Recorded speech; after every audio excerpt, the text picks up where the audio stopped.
And others, they don't have transport to bring the pets at the shelter or at the clinic. Others, they're poor. And it's not traditional here in Tanzania, a lot of people to bring pets to the clinic or to the shelter. So we are trying to make them know that there is an importance of taking care of animals. So we need to go there and train them instead of waiting them to come to the clinic. Hi guys, and welcome to the House Call Vet Cafe podcast. I'm Dr. Eve Harrison. I'm a full-time integrative concierge house call veterinarian in Los Angeles, and I help other vets to build their unique mobile practices on their terms. This podcast is for and by house call and mobile veterinarians, so it is meant to give our community a platform to connect, to share our stories, to lift each other up, and to support each other. Most of us work solo as lone wolves, right? So for me, it's been really powerful to be able to physically hear the voices of my colleagues from all over the world and to get a chance to feel that we truly are part of a community of very real other human beings who get it. While you may be alone in that little bubble of your own vehicle when you're on the road seeing patients, I welcome you to join our community by tuning into our own podcast when you're on your way to your next house call. Whether you're a super experienced house call vet with 30 years of experience, you're a brand new prospective house call vet just looking to get started, or you're house call curious, there will be something for you in this podcast.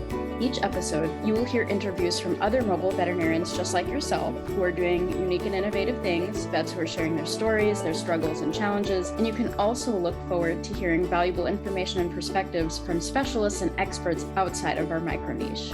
And finally, if becoming a house call veterinarian is something that you've been thinking about exploring, or you're looking for some extra support getting your own mobile practice to feel more profitable and sustainable for you, check out the information in the show notes about my course and our above and beyond supportive private community for members only, plus our monthly group coaching sessions within the House Call Vet Academy. You can also check out my free public Facebook group, which is also called the House Call Vet Cafe, the same name as this podcast, and which is a warm and cozy community for mobile vets to support each other in professional and personal development, in creative entrepreneurship, and in friendship. So thank you guys for spending time with me today. Let's dive into the episode.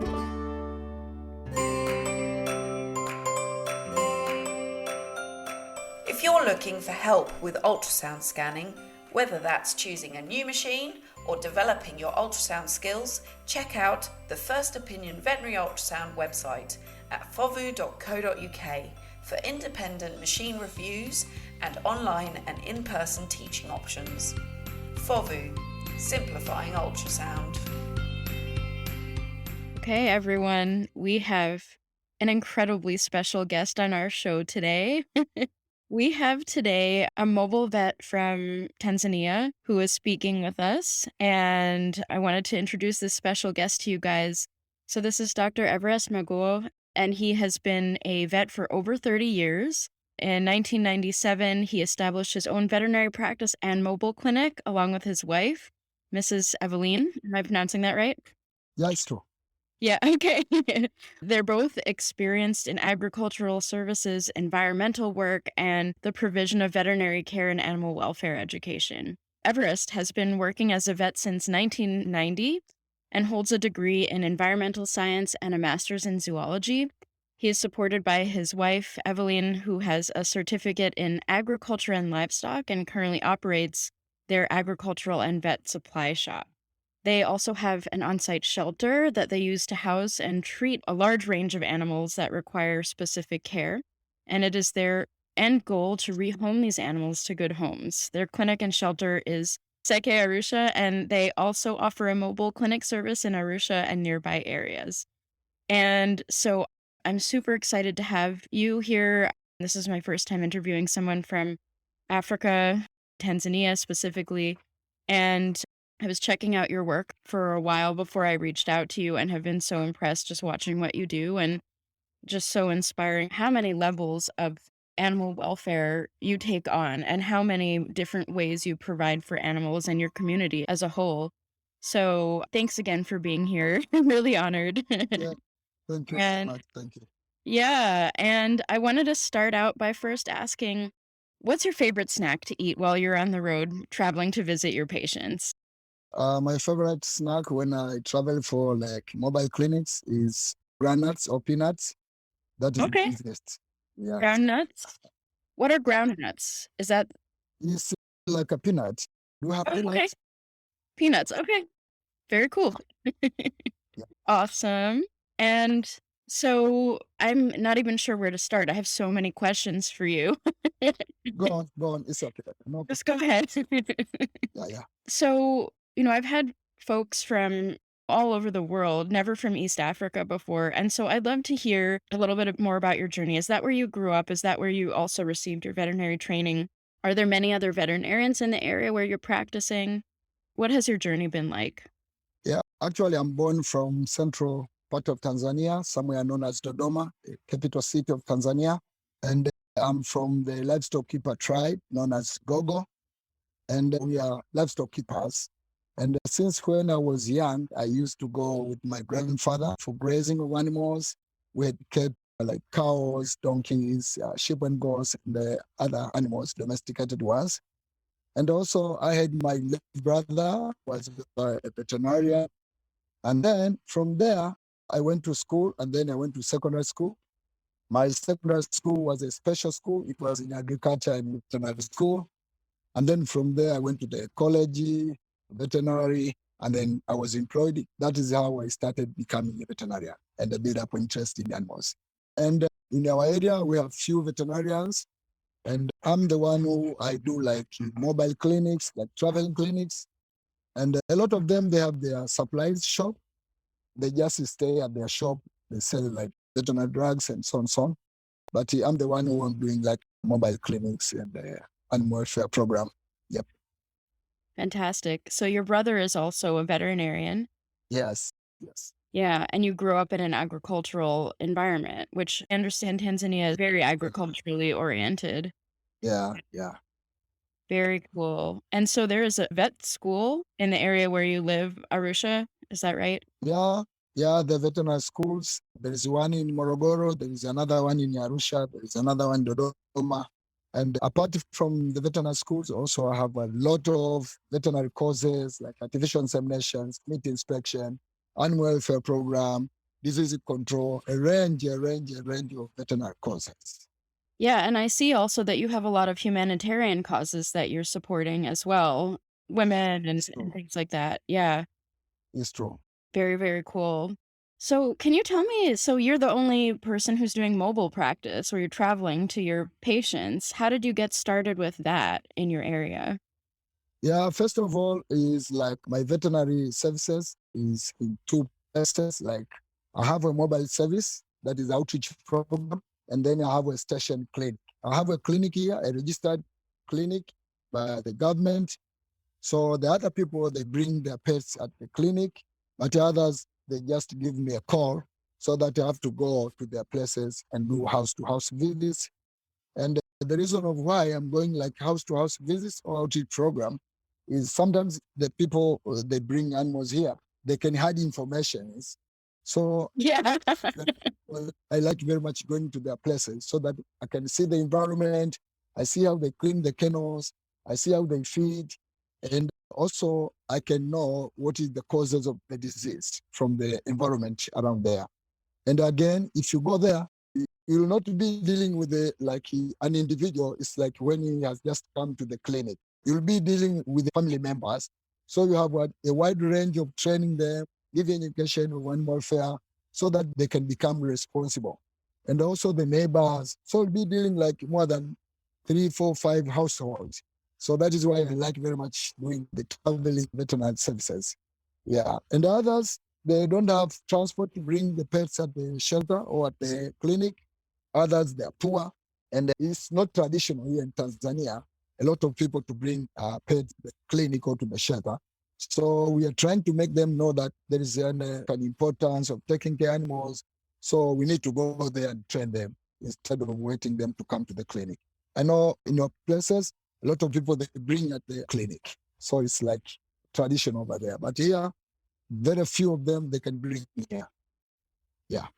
So you're doing a lot of education and you're Uh, handling this is pretty common here too. People will lie or they won't tell the truth about what's going on with the animal. maybe they haven't been taking care of the animal, or, there's a lot of things that people are not always honest about. And when you're in the home, you can really see how that animal is being cared for, and you can really help in a more effective way. And you don't have to rely on what people tell you. It's true. It's true. I very much agree with that. That's amazing that you're raising awareness of animal care. And, if they're not coming to you, then it's a beautiful thing that you can come to them and really provide that. And another thing, when you go there, you do handing over, like hands-on. You show how to clean the shelter, you show how to feed, you make sure that there is water, you make sure there is food. But when they bring at the clinic, you cannot demonstrate, you cannot do anything. So sometimes it's good to do house-to-house visits. Absolutely. That hands-on demonstration and hands-on education and really, observing the caregiver as they care for the animal as well. I agree with that so much. Another thing, sometimes when they bring at the clinic, they forget their caretaker. So their caretaker, they remain at home. Those are the very, very important guys. So when I'm there, I also do the caretaker, training her, something like that. Yeah. Fantastic. And what kinds of animals do you work on? I know you have a background in livestock and you see livestock. Are you working also on cats and dogs? Or I saw you mention something about snakes. Yeah. Yeah, I work with a range of animals, the domestic animals, from like sheep and goats, donkeys, cattle, pet, like dogs and cats. And sometimes I have my friends with the zoos. Sometimes I have to go there and check the animal welfare for them, like snakes. There is a place where it's called the snake park, Maserani Snake Park. There is a lot of snakes there, but they're in cage. So sometimes you have to go and see if the cage is big enough according to the 5 freedoms of animal welfare, and then try to advise them. And then if there is any disease condition, then you work together with the guys who is taking care of those snakes. So also I do like chickens, a lot of animals. Here we don't have specification. You wait to whatever calls and then you work for that. Fantastic. So are you also treating wild animals from the Serengeti, like elephants? And I know there's a lot of lions in Tanzania, maybe the most lions in the whole world in Tanzania, I think I've heard. Are you working on those animals and those species as well? Yeah, at the college we are trained also to treat the safari animals. But here, especially in Arusha, there is a lot of national parks here. Arusha, Tanzania is a touristic place. And in Tanzania National Park Authority, it's a full authority with a lot of professional staffs like veterinarians and everything. So whatever happening, like for safari animals, the veterinarians in Tanzania National Park Authority are the ones who are responsible by law. But what we are going to do, we like private sector or like organizations, we used to partner with those Tanzania National Park veterinarians. We used to do like vaccinations around the national parks. You see, community-based program. So we do rabies vaccination to the dogs, the animals around there. By doing that, that means you are trying to reduce the chances of transmission of disease from domestic animals to the wild animals like safari animals. And then sometimes the Tanzania National Park Authority, like Arusha National Park, they can provide you like free rabies vaccines because you are helping in one way or another to reduce chances of parvo, canine distemper, and something for their safari animals. So we don't go straight to the national park, but we work together by partnering, like doing around the national park. So something like that. Fantastic. Yeah. And so you mentioned a few conditions. Is there rabies in Tanzania? There is rabies, especially in places where there's like bordering the national parks. Got it. Those big cats, also they can get rabies. So sometimes it happens. And that is why we are dealing with the domestic animals. We have to make sure that we vaccinate our animals, dogs and everything, so that they cannot transmit. Though rabies can come from safari animals to our domestic animals. So that is, rabies is another disease which is like trying to affecting most of our animals here. Yes. Though we have a problem of sometimes of getting rabies vaccines, and sometimes when you get, they're very much expensive. But yes, rabies is here in Tanzania. We're trying a lot to reduce. Yeah. It sounds like it. I can't even imagine a rabid lion. What a mess. My God. I know. If it happens like a rabid lion, then it will be trouble. That's a disaster. Awful. Awful. Thank God you guys are doing this work to control that, because that would be a real mess. And so you mentioned also you have parvo, you have distemper. What are some common conditions that you're working with over there in Tanzania? Yeah, for the time being, we have like pure breeds, dogs, and before we had this local, like traditional dogs, that, but now because there is interaction and there is urbanization, now we have breeds which like German Shepherd, Boerboel, Ridgeback, and others. Okay. Now, from those dogs, they're very susceptible to parvovirus, distemper, leptospirosis, hepatitis, and whatever. And from that, we have crossbreeds now. Now, crossbreeds are not very much resistant to such diseases compared to the traditional, like the local breeds we have for the dogs. Now we have parvo even to the crossbreeds and the local breeds of our dogs. So parvo is the one which is like deadly disease for the puppies, 6 weeks. There is like vomiting, and then the bloody diarrhea. There's loss of appetite, anorexia. There's dullness, so they lose a lot of water, they dehydrate, and after some weeks, they die. And also we have leptospirosis and a canine distemper. So we are trying. Though we are trying to give parvo from 6 weeks, we give parvo first shot, and then within 10 days, you have to another booster dose of parvo, and then you'll be giving like every once, you'll be doing once in a year. And when they're 6 months after the second booster, you can give DHLP. DHLP is the vaccine which has got distemper, hepatitis, leptospirosis, and something, DHLP. You can give that one, and then you'll be giving once in a year. So we have such disease conditions.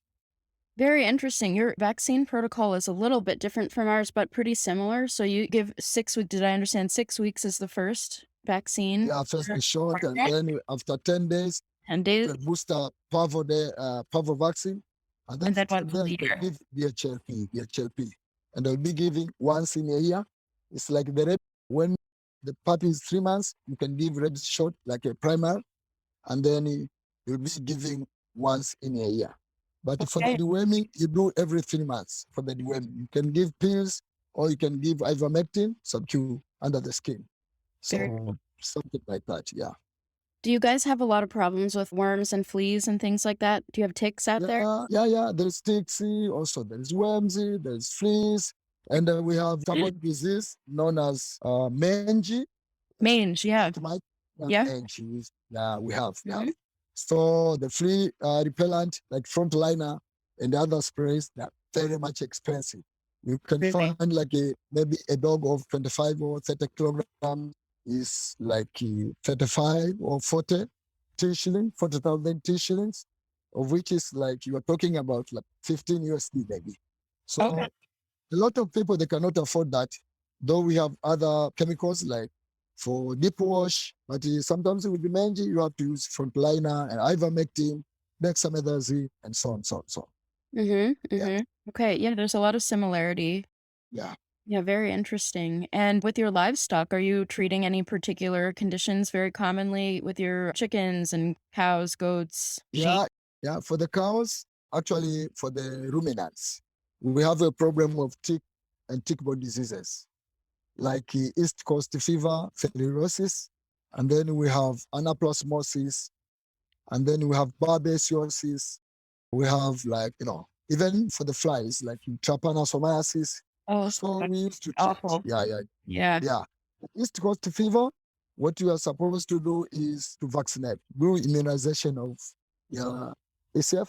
And when you do, it's life-lived, it's long-lasting. Yeah, we have. And for the chickens, we have like diseases like Newcastle disease. And we have Busa disease. We have infectious coryza. We have like chicken pox. We have a lot of them. The viral, the bacterial.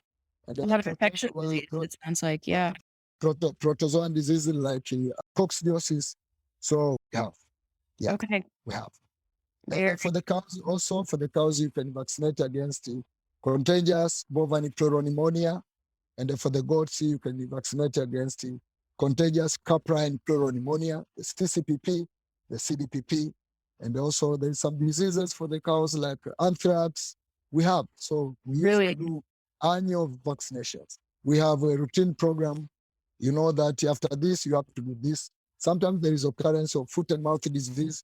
So we have those stuff, the viral, the bacterial, the protozoan diseases, and so on. Yeah. Yeah. That's a lot of infectious disease going on. Yeah. So vaccination and preventive care sounds really, really important where you are. Is that right? Yeah. Yeah. And so I'm curious, what kind of medical procedures do you do? You're doing surgeries as well, neutering and spaying and artificial insemination. I heard you were saying you do that. Oh, yeah. Yeah.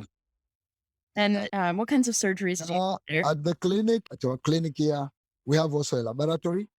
Okay. And at the clinic, we do like spaying and neuter. We do like amputations if it happens. We do a lot of minor and major surgeries. Okay. And sometimes we have vaccinations of most of the diseases like rabies and other parvo and everything. But also we have outreach programs where we do mass clinic. Great. Whenever I have funds, maybe, or donations from people, I used to go to the rural areas. I organize like a clinic, mass clinic, and then we do free clinic. We can vaccinate sometimes 500 dogs, 800 dogs. What I do, I live like today, late evening with my volunteers. We have local and foreign volunteers. And then we go somewhere there, we sleep there. And then the following day, early in the morning, we set up a clinic. Maybe you can have like 5 clinics, like stations with the local volunteers. And then we start doing the vaccinations against rabies. And then we deworm dogs. And then also we supply vaccination certificates.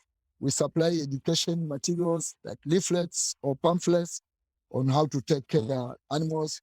So also we do like treatment of some diseases. I do artificial insemination in domestic animals, especially cows.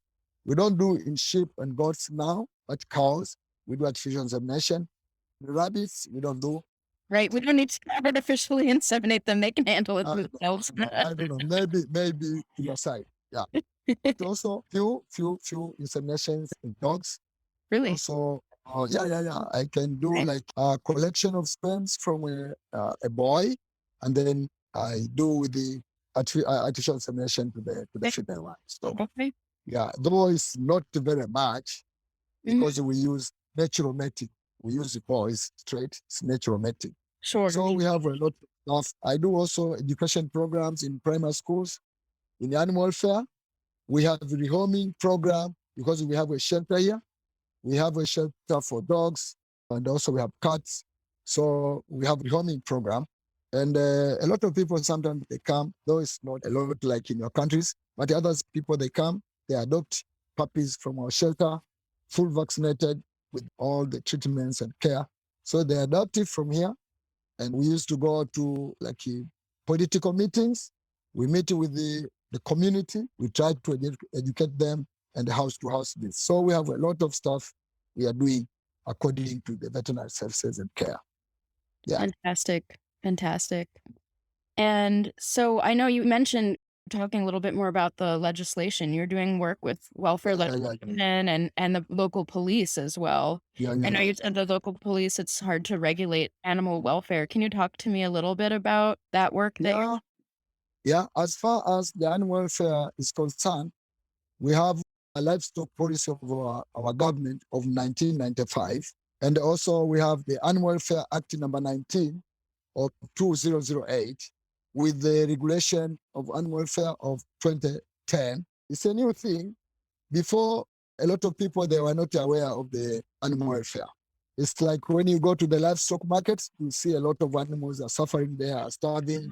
There's no watering points, there's no feeding points. You can go there and see there's overloading. Yeah, that means poor transportation procedures. And sometimes the livestock market, they don't have even the loading chute. So you'll find that they are mixed. You can find like goats and sheep, and sometimes some calves in one truck. So we are trying. For the first place, we are trying to educate people on how the Animal Welfare Act number 19 of 2008 and the regulation. And for the time being, we are trying to educate through the schools and through the community. But enforcement is not very much in a good percentage because we are starting. And even the police, we are trying to educate them that, you know, you like a police, You have the responsibility as an inspector to make sure that whatever car comes here, you have to inspect. Yeah. And the RT, which is responsible, is this RT. And also we are trying to talk to the politicians. So me, like an animal welfare inspector, I have still responsibility of talking to these people so that they can start enforcing and implementing the legislation of animal welfare. So still we are going. Our education program is endless. And sometimes you cannot go as far as you think because you have lack of funds. Sometimes the transportation is not good. Our roads are not sometimes accessible. So even sometimes if you talk about that, don't beat a dog. The older ones, they can say, oh, we have been seeing our older guys, the eldest guys, they have been beating. Oh, you should not beat like a donkey. A donkey can work without beating. They say, no. A donkey cannot work if you don't beat. So we have those assumptions. Great. In order to try to change the ideas, we are dealing with the youth, the young guys, by establishing animal kindness clubs, talking to the school students, kids. I know those guys, they are ready to change. And if you have a new generation with a good mind in animal welfare, then the nation will be thinking of good animal welfare. But the older ones, sometimes they go slowly, as you know. Yes. Changes sometimes cannot go as quick as you think. You know, they are early adapters, but they are late adapters. Others, they don't like to follow whatever you think. So still, we are pushing this Animal Welfare Act so that we can see those changes. Fantastic. Yep, there are early adopters and late adopters, absolutely. And it's Group dynamics. group dynamics, that's right. And so I'm curious, can you tell me a little bit about if, say, somebody, I know you're trying to raise funds, right? And, you're providing services for people who can't afford to care for their animals, right? And so if someone wants to donate for what you're doing, how could they do that? What resource could they go to? Someone who's listening to this podcast and they want to donate some money for what you're doing, how would they go about that? Yeah, as I told you that before, maybe I can say my history. I can tell you my history. I've been working the government since 1990. And then within those years, in 1997, Elangata Grovet Services was born, like my personal veterinary facility. And Elangata Grovet Services is registered by the government. And we have the Veterinary Council of Tanzania is the one who is moderating and regulating this veterinary facility. So basically, I'm registered. And apart from Elangata Grovet Services, I have also PAWS Tanzania, Protection of Animal Welfare Trust Fund. This is Trust Fund. And Elangata Grovet Services, it works together with the PAWS. And I have volunteers who they used to come here. They're still coming. And up to now, I have volunteers who are volunteering with me. And whenever they're here, if you want to do like a veterinary clinic or mass vaccinations, sometimes I can talk to them. They can raise funds, go get funding or fundraising of any kind. And then whenever we have funds, then we can go now for the clinic or we can buy food for the dogs in the shelter. We have 28 dogs now. We have 4 cats here. And yeah, we can buy food, we can renovate our clinic, we can do like shelter renovations through the donations and the funds which I can get from volunteers. But all in all, we have our website, www.arushagrovet.com. And also another website for PAWS is www.pawstanzania.org. And then we have Instagram, Elangata Agrovet Services, and the Facebook. And we have social media. We have also like TikTok. So we're trying to sensitize people. Yeah, so that they can give hands with us for the funds. And within our website, we have a place where you can click. If you want to donate, then you can click and then you can give your donation. But all in all, a lot of volunteers, when they're here, they do like fundraising and then we have money and then we go on with it. Yeah, giving a free service to the community where they cannot do any payment. Yeah. Fantastic. And I will put all of those links in the show notes. So anyone who is listening will be able to click on the link directly. Yeah. Hopefully we can support you as well. The work you're doing is incredible. You can tell me about any challenges you've faced. I know you've talked a little bit about some of these challenges, but is it hard to get medications? What has been difficult and problems that you've had to overcome as either a mobile vet or just with the animal welfare work you're doing in general? Yeah. To become a veterinarian here in Tanzania is challenging because, as you know, we have few veterinarians. So sometimes you have to be a traveling vet. You have to be mobile enough. And in order to be mobile, you need to have a proper car, which is off-road proof, four-wheel drive. And so sometimes because of distances, you face challenges in funds for fueling the car. But again, other people, they're not ready to pay because they don't have money. So to become a veterinarian, sometimes it's a challenge. And again, you need to be ready whatever time. Maybe you have to work 24 hours. And the fund is the main problem, fund. Our roads are not very much accessible. And also awareness in animal welfare is a problem. And even the registration, the act is not very much well enforced. And so to mention a few of them, those are the challenges. And sometimes the medications. I know in your places, you have specific drug for specific type of animal. Like maybe the medicine for the cat is very specific. For horse is very specific. Maybe for dog is very specific. But here sometimes you don't have such medications for specific animals. So you can use the medicine for large animals or for small animals, to pet animals, but you have to be keen enough to calculate the dosage so that you cannot overdose. And sometimes if you find those drugs, sometimes they're very few, like lacking, and sometimes they're very expensive because of scarcity. And in remote areas, sometimes there is no supplies, shops, like stores which are very specific for the veterinary medicines. It's only in town here, that's where you can get this. And the vaccine, sometimes you can have one DHLP, sometimes there will be scarcity. So sometimes puppies will be suffering from parvo because you don't have permanent supply of the DHLP or parvo or rabies vaccine. So we have a lot of challenges. And to mention a few, I think those are the few. That's a plenty. Yeah. Wow. Another thing is the laboratory equipments, like the X-rays, like the ultrasound. No. So sometimes you have to do tests by clinical science. Got it. A puppy is vomiting, bloody diarrhea, then you say this is parvo from experience, from the clinical science. Yes. So sometimes you can see the cow is like constipation, the poo is like dry enough, there is no rumination, there is like jaundice, pale mucous membranes. Then you say, oh, temperature is like this, maybe around 40. And then you say, oh, this is anaplasmosis. Or if it's 41, and then painting, nobody breathing, maybe you say this is needs to cause fever. We don't have proper laboratory facilities like X-rays. Sometimes they come where the microscope is like, we don't have the modern one.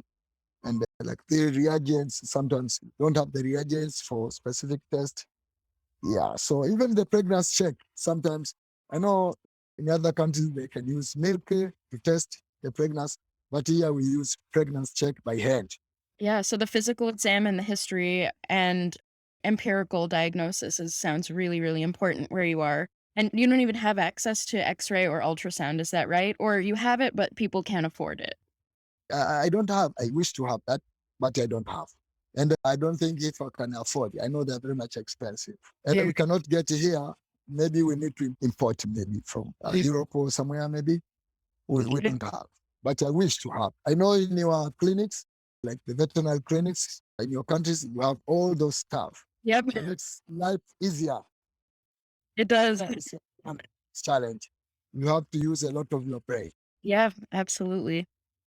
And your way of practicing, you have to be so resourceful, and your compassion, you have to be so on with that compassion and empathy. And, just your brain is working in such a different way than mine has to work every day as a veterinarian. And so I'm curious from your perspective, if you had, a little bit of advice for a veterinarian, either a new mobile veterinarian, or what do you have to say if you had to give any advice to vets in other parts of the world? Yeah, what I can say for other veterinarians in the world, that first of all, you have to be committed.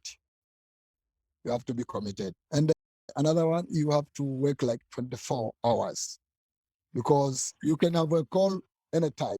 In your daytime or midnight, you can have a call. there is like difficulty in giving birth, then you have to go and assist the cow or the animal. And I can give you an example. I'm married in 1999. When I was married in 1999, by the time when I was in the ceremony conference, I told my wife, Evelyne, that I have my backpack here.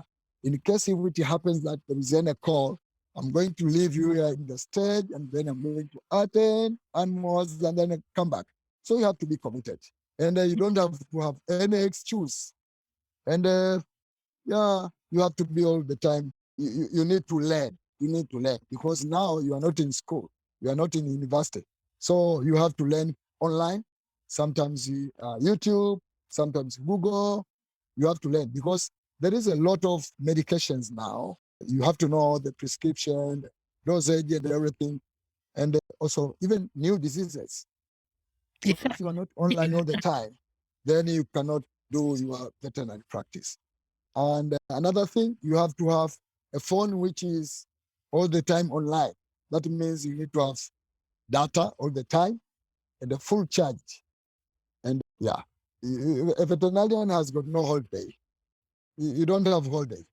No holidays for veterinarians. You might be in a party and then you have a call. You have to leave your water bottle there, then you go for practice. I can advise them that they have to be committed. They have to have also learning all the time and tireless. So I think Fantastic. you have to love your job. If you don't love, then you'll be saying, oh, this poop is smelling. So you have to love your job. You have to love. You have to love your job, including the poop. Yeah, including the vomit, including the poop. No way. It's your passion. Yeah, it's your passion. Yeah. Fantastic. So absolutely. We have to learn constantly, all of us. Absolutely, I agree. Yeah. And share experience with others. If you have any case which you don't understand, maybe you share with anybody maybe this word, that this, can you please help me? Be ready to learn all the time. You should not think that you are competent and you know each and everything. No, nobody is perfect. So you have to learn all the time. Yeah. Fantastic. That's excellent advice. And so in closing, I could talk to you forever. You have so many interesting perspectives, and your day-to-day life is so different from what I experience every day that I could just listen to stories all day. And maybe we'll have you on a second time. That would be fantastic. And in closing, we are in the House Call Vet Cafe. So I'd love to ask you, what is your favorite drink? Your favorite beverage? Maybe what I can say, I don't drink alcohol. Okay. I don't drink. I like very much spiced tea, sour milk. Oh, sour milk. Oh, interesting. I like very much. So like yogurt? Like yogurt? Sometimes I have sour milk, like sour milk. You boil the milk and then you put in the fridge with the so you have like sour milk. It's like yogurt, but it's not yogurt, it's sour milk. Okay. And then when I have time with my volunteers here, I have to have hot chocolate tea. I used to stay with my volunteer here. I didn't say, but also I have other projects like Walk Away. I have my platform, Walk Away. So a lot of volunteers also, they apply and then they come, they stay with me like a homestay. And then they share experience in animal welfare. They work together in the shelter, like house-to-house calls. We used to go together with volunteers. So whenever I have time, I have hot chocolate tea with those volunteers. Sounds wonderful. How do you find your international volunteers? I'm really curious. I have an international organization like IVHQ. There is a lot of platforms. And then sometimes they see through my website, my Instagram, it's like you saw into stuff. I did. So other volunteers also, they can go into my social media and then say, oh, we have seen. We want to come and volunteer with you. I say, okay, just come. So other they come through my Walkaway, Elangata Agrovet Services, Walkaway, Tanzania. Other they come through my website and my social media. So that is how I get volunteers. But all in all, I have local volunteers from like veterinary colleges here, the livestock institution. They come here, they do like field practical or internship. They do with me. So I have local and international volunteers. Yeah. Fantastic. I love the idea of you and your volunteers drinking hot chocolate together. That's so sweet. Fantastic. And then I have two more things to say. I know you don't drink, but I was doing a little bit of research on what people eat and drink in Tanzania, and I heard of this banana beer called mbege. Yeah. Yeah, mbege is a local brew, and a lot of people, they drink mbege and banana. Mbege is different from banana beer. Banana beer is made from you do the fermentation of the banana, and then you get banana beer. But mbege is different from banana. But all in all, those are local brews. Yeah, they drink. Yeah, it's a traditional drink. It's like for the people near to Kilimanjaro, they use mbege. And the Arusha and the other parts, they use wine. So mbege is a local brew. Yeah, there's a lot of people that drink local brew. Yeah. Awesome. Awesome. And then I wanted to say thank you, and I wanted to try saying something in Swahili. I hope this is correct. Asante? Asante, thank you. Asante, thank Asante. you. Yeah. Do you want to see my volunteers so that they can wave? Yes, please. Come guys, say hi to Evelyne. And Evelyne, can you wave? Evelyne, this is Evelyne. Hi, it's so nice to meet you. Yeah, Evelyne. And then, where's Paul? Hi. Oh, you have a lot of volunteers. Oh my gosh. Where's everyone from? Representative? Oh, you can talk to Paul. Hey, Paul. Where are you from, Paul? Hi. Hey, Paul. I'm good. Where are you from? Scotland. Scotland. Oh, fantastic. Very cool. Is that where all the other volunteers are from? Or? We actually, at the moment, we're both from Scotland. We have 2 from the US, actually. Okay. And then 1 from France and 1 from Italy. Oh, fantastic. And international. I love it. And are you guys future veterinarians, or what brings you here? I am not a future vegetarian. I'm a marine biologist, but just trying Fantastic. at the moment. But there are a few that are veterinarians, like Tara. Yeah, actually, sorry, I'll turn you around. Hey! It's really great for some of the workways and volunteers that come out to get some hands-on experience with the doctor and doing some of the mobile clinic stuff as well. It's a really great experience, and hopefully they can take that on to university or any jobs that they need to apply for. But yeah, brilliant. Oh, wonderful. Well, it's so amazing to meet you and see you guys, and thank you for being a part of this, and I'll keep you all posted when this episode comes out on the podcast. Yeah, brilliant. No, thank you very much. And yeah, I think the doctors enjoyed his interview. So yeah. All right, we'll be in touch. That's great. Thanks a lot. See you. Bye. Take care. Thank you so much for listening to this episode of the House Call Vet Cafe. If you enjoyed this episode, then hit the subscribe or follow button on Apple Podcasts, Spotify, Google Podcasts, YouTube, or wherever you listen to podcasts so you never have to miss an episode. This podcast is made specifically for you, so don't be shy if you'd like to reach out and let me know your thoughts on this episode. You can find me on Instagram and Facebook as The House Call Vet Academy, where I also share more valuable content. If you're interested in learning more about consulting for House Call Vets or the House Call Vet Academy online course and community, please click on the link in the show notes. Have an amazing rest of your day, and I can't wait for you to join us for our next episode of the House Call Vet Cafe.